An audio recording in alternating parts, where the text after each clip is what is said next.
So I was in 5th grade in Elysian Fields, Texas. It was kind of like a big deal in our town. We'd had a coach there for a long time and decided to move a different direction. My dad was on the school board, and just like a typical Texas high school football town that just revolves around that. The search started. My dad was on the committee, and it was just the biggest news in town. And every time he would come home after interviewing, we're like, who is it going to be? Is it going to be? And then finally they announced it was, I think Coach Morris was 28 years old.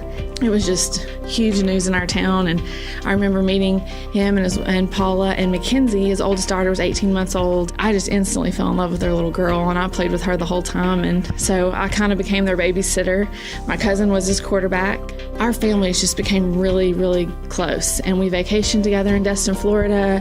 We were constantly hanging out with each other, and we just became family with them immediately. I bawled my eyes out the day that they left Elysian Fields, but Paula promised me that we would stay good friends. And so over the years, I would always go see them. I'd go stay with them for a couple of weeks in the summer. We were Elysian Fields High School fans, and then we were Chad Morris fans too. I had gone to college, finished grad school, and I was a CPA in Austin, living there, and still good friends with the Morrises. We were vacationing in Destin one summer, and Coach Morris was like, he wanted to be a head coach one day. We all knew that.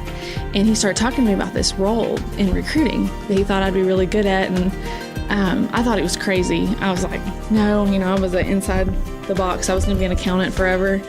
And I guess he recruited me that whole week. I didn't even know what he was doing. So by the end of the week, I said, okay, I'm in. You just tell me when and where. And it was probably 2 years later.